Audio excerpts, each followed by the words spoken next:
Hebron Ministries. போன வாரங்களில் என்ன செய்தியை நான் கொடுத்தேன்? பலிபீடத்தினுடைய பங்குதாரர்கள், ஆரோனின் குமாரர்களை குறித்து பேசினேன். சரி. ரெண்டாவது கோகாத்தின் குமாரர்களை குறித்து ரெண்டாவது சப்ஜெக்ட். மூணாவது சன்ஸ் ஆஃப் கெர்ஷோமை குறித்து அடுத்த வாரத்தில் நம்ம பார்க்க போகிறோம். பிறகு சன்ஸ் ஆஃப் மெராரி இவர்களை குறித்தும் அடுத்த வாரமோ நம்ம பார்க்க போகிறோம். இன்றைக்கு நம்ம கோகாத்தின் புத்திரர்களை குறித்து பார்க்க போகிறோம். போன வாரங்களில் ஆரோனின் புத்திரர்களை குறித்து பார்த்தோம். நம்பர்ஸ் சாப்டரில் 4ஆம் அதிகாரத்தில் 1, 2, 3, 4 வசனங்களை நம்ம வாசிப்போம். கர்த்தர் மோசேயையும் ஆரோனியும் நோக்கி லேவியின் புத்திரருக்குள்ளே அப்ப லேவியின் வம்சத்தை சேர்ந்தவன் கோகாத் என்பது தெரிகிறது. கோகாத் புத்திரருடைய பிதாக்களின் வீட்டு வம்சங்களில் ஆசாரிப்பு கூடாரத்திலே வேலை செய்யும் கோகாத்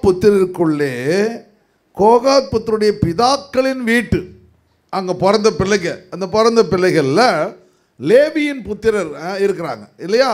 அந்த லேவியின் புத்திரர் அவர்களை ஆசாரிப்பு கூடாரத்திலே வேலை செய்யும்படி, ஆசாரிப்பு கூடாரம்னா நம்ம சபை, இப்போ இருக்க புதிய ஏற்பாட்டுடைய சபை, டேபர்னக்கல்னு சொல்லுவாங்க. சரி. சேனைக்கு உட்படத்தக்க 30 வயது முதல் 50 வரைக்கும் உள்ள எல்லாரையும் எண்ணி தொகையிடுவாயாக. 50 வயது வரையும் உள்ள எல்லாரையும் எண்ணி தொகையிடுவாக. ஒரு பெரிய அருமையான ஹிஸ்டரி ஆண்டவர் தேவன் நமக்கு கொடுத்திருக்கிறார். கரங்களை தட்டி கர்த்தருக்கு நன்றி செலுத்துக்கானவரே, நமக்கு நன்றி ஆண்டவரே, வல்லமையுள்ள தேவனே நமக்கு நன்றி. ஹல்லேலூயா. அந்த கோகாத்து 133 வருஷம் உயிரோடு இருந்து பிள்ளைகளை பெறுகிறது வேதாகமத்தில் சொல்லப்பட்டிருக்கிறது. இப்போ நீங்கள் பார்க்க போகிற அடுத்தது காரியம் என்ன பண்ணா, அந்த 20ஆம் வசனத்தை வாசிங்க. இப்போ அதில் நம்பர்ஸ் 4:20 போயிடுங்க. அங்கே 4:20 போயிடுங்க. இப்போ அடுத்தது போங்க, அப்போ உனக்கு புரியும். இப்போ என்ன செய்யணும் அந்த காரியங்களில்? ஆரோனும் அவன் குமாரரும் அவர்களில்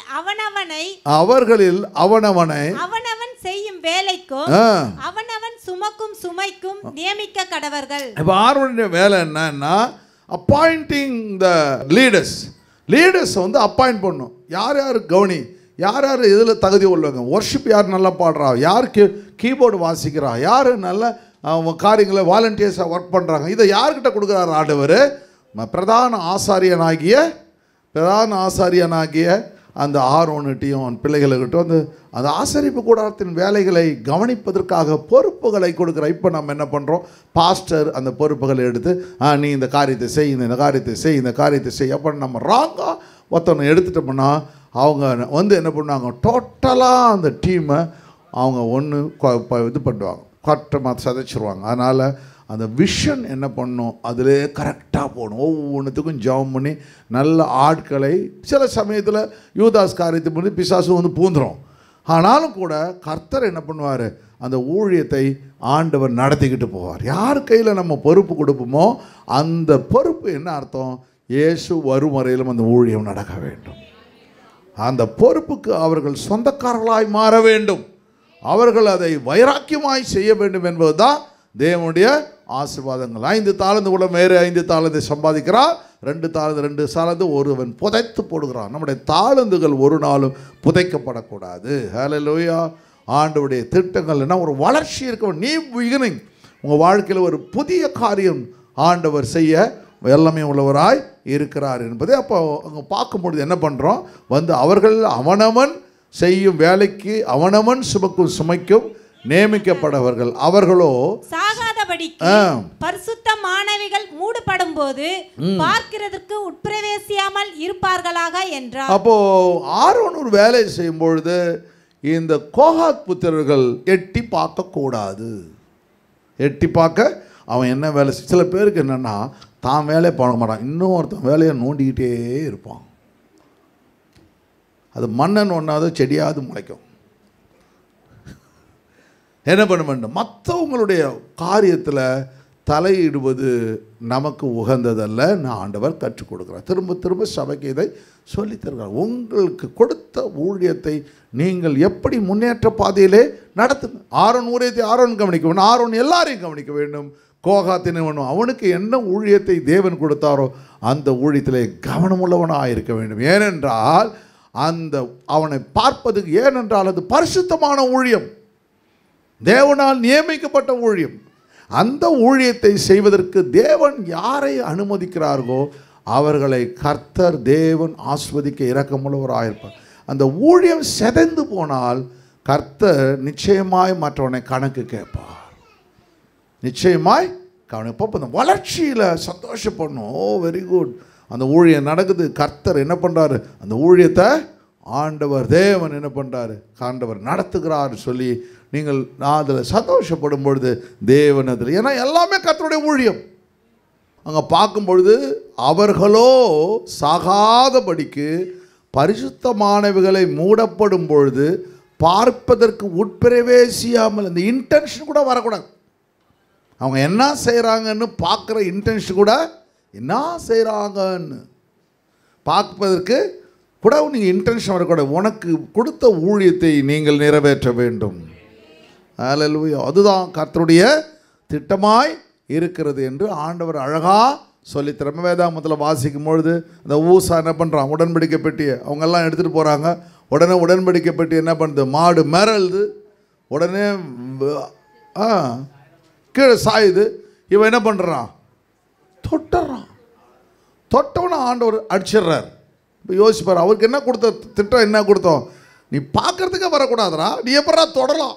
அதான் அவருடைய கொஸ்டின். ஏங்க மாடு பாரு கீழே வந்துட போதா, தொடாத, விழுந்தா விழுந்துட்டு போகுது, நடந்தா நடந்துட்டு போகுது, அதை தொடாது. அது ஆண்டவர் தேவன் அவர்களுக்கு கொடுத்த பயங்கரமான காரியம். இஸ்ரவேலருக்கு நிறைய சட்டத்திட்டங்களை தேவன் என்ன பண்ணுறாரு, கொடுக்குறார். சில டிசிப்ளின் ரூல்ஸ் அவர்களை கடவுள் என்ன பண்ணுறாரு, அந்த நாட்களில் இருந்தே 4000 வருஷத்துக்கு முன்னாடி இருந்தே ஒரு டிசிப்ளினாக கர்த்தர் நடத்துகிறார். இப்படி தான் வாழ வேண்டும் என்று ஆண்டவர் கற்றுக் கொடுத்து விடுகிறார். நம்ம அப்படி தான் வாழ முடியும். ஹல்லேலூயா.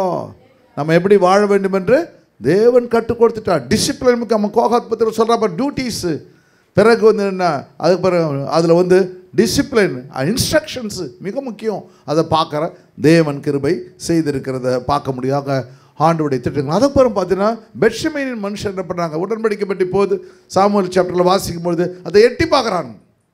எட்டி பார்த்தவொடனே எவ்வளோ பேர் செத்து போயிடுறாங்க, 50,700 பேரை 70 பேரை செத்துறா பார்த்தியா.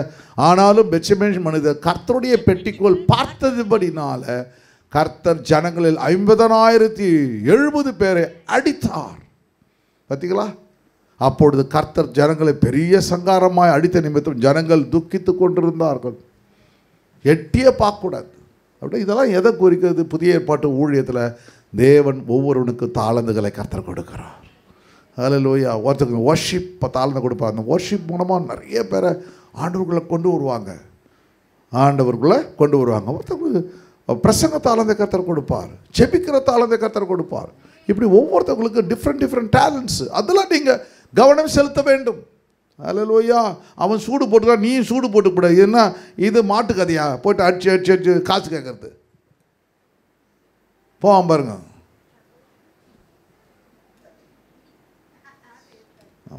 ஹல்லேலூயா. அதுக்கு இல்லை, கர்த்தர் கொடுத்த ஊழியம். சொல்லுங்கள், தேவன் மற்றவனை பார்த்தல, எனக்கென்று ஒரு பெரிய அபிஷேகத்தை கர்த்தர் கொடுத்துக்கிறார். அந்த அபிஷேக நாதர் என்னோடு கூட இருக்கிறார். ஒரு நாளும் அவர் என்னை கைவிடவே மாட்டார். ஹல்லேலூயா. அந்த காரியங்களை கர்த்தர் பார்க்க வல்லமை. சரி, அப்புறம் அந்த பரிசுத்தமான ஊழியம் அது என்று ஆண்டவர் நமக்கு கற்றுத்தரும். அப்போது பழைய ஏற்பாட்டில் பார்க்கும்போது இவ்வளோ வழிநர்கள். புதிய ஏற்பாட்டில் பவுல் வந்து என்ன சொல்கிறான்னு பார்ப்போம். 1 தீமோத்தேயு புத்தகம் 3ஆம் அதிகாரம். அப்போ ஊழியக்காரர்கள் எப்படி இருக்கக்கூடாது அப்படின்னு சொல்லித்தரான். தீமோத்தேயுவுக்கு அவன் சொல்லித்தரான். தீமோத்தேயு சொல்லி கொடுத்து அந்த தீமோத்தேயு மூலம் மற்றவங்களுக்கு அவனுக்கு கற்றுத்தரான். என்ன சொல்கிறான், ஊழியக்காரர்கள் என்ன இருக்கக்கூடாதா, இருமாப்பு நமக்கு வரக்கூடாது. எவ்வளோ நம்ம ஆண்டவர் ஆசீர்வதிச்சாலும் நம்முடைய இருதயம் கர்த்தரோடு கூட இருக்கணும். அவர் என்ன நம்புகிறாரோ அதை செய்யணும். நம்மகிட்ட பணம் இருக்குன்றதுனால இல்லை, கர்த்தர் என்ன சொல்கிறார் நீ வச்சுக்க வேண்டியதான். நிறைய ஊழியக்காரங்க வச்சு நான் அதெல்லாம் வந்து நான் அப்படி தான் வச்சுக்கணும் சொல்கிற ஆள். இந்த கெனத் கோப்பில் 4 ஏர்கிராஃப்ட் வச்சுருக்கிறார்.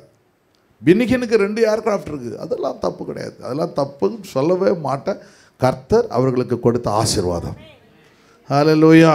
அதுபோல் ஆண்டவர் தேவன், அப்போ ஆண்டவர் உணர்த்தனா செய்யணும். அதான் என்னுடைய காரியம்.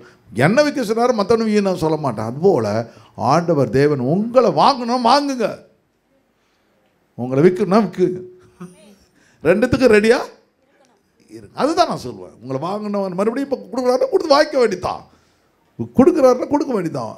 ஆண்டவர் எதை சொல்கிறார் செய்யுங்க கர்த்தர். ஆனால் அவங்க இருதயம் இருமாப்பு அடையக்கூடாது.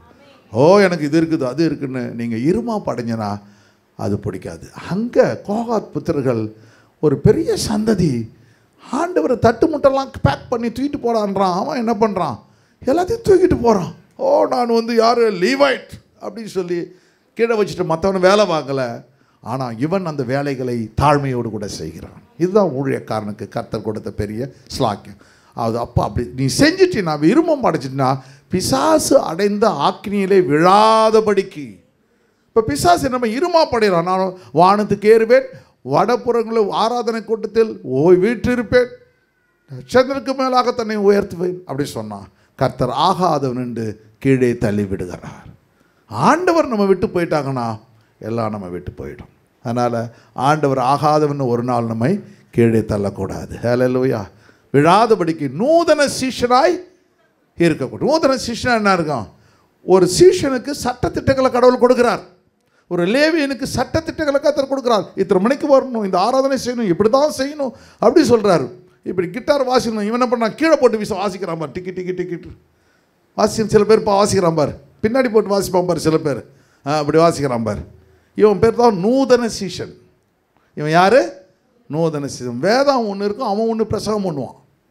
வேதாகம் ஒன்று இருக்கும், அவன் ஒன்று வேதாகத்தில் பாட்டு இப்படி தான் பாட்டு இருக்கும், அவர் இஷ்டத்துக்கு ஒரு பாட்டை பாடுவார். வேதாகம்னா சர்ச்சுனா இப்படி தான் இருக்கணும், அவர் இஷ்டத்துக்கு சர்ச்சை மாற்றுவார். இவர் தான் நூதன சீஷன். அப்படி நீ இருக்காதரான்னு தீமைத்துக்கு சற்று நான் அவன்கிட்ட சொல்லாமல் ஒரு டேய் மௌத்தாக இருக்கணும் பின்னாடி போட்டு வாசிச்சு பாடுறான்னு. வாசிக்க முடியுமாடா, வாசிக்க முடியாது. எல்லாத்தையும் செஞ்ச போகணும் இல்லை, ஒன்று செய்கிறல்ல அடுத்து செய்யணும்ல. மைக்கு பின்னாடி வச்சு பேசிப்பார், மைக் கேட்குதா பாரு. அதுபோல் எதை நாம் செய்ய வேண்டும் என்று கர்த்தர் கட்டளையிடாத அக்னியை என்ன பண்ணுறான், நாதா பவியன் சொல்லும்போது கர்த்தர் அடித்து விடுகிறார். கட்டளையிடாத காரியங்கள் நாம் செய்யக்கூடாது என்பதை கர்த்தர் நமக்கு அறிவுறுத்துகிறார். விழாதபடிக்கு நூதன சீஷனாய் இருக்கக்கூடாது.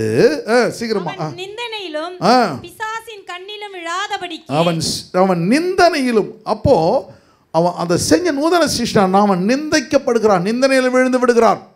நிந்தனையில் விழாதபடிக்கு பிசாசின் கண்ணியில விழுந்து விடுகிறான். கர்த்தர் கொடுத்த திட்டத்தை தரிசனத்தை நான் அப்போ சில உபதேசத்திலும் அந்யோன்யத்திலும் அப்பம் பிற்கதிலும் ஜபத்திலும் தரித்திருப்பேன்.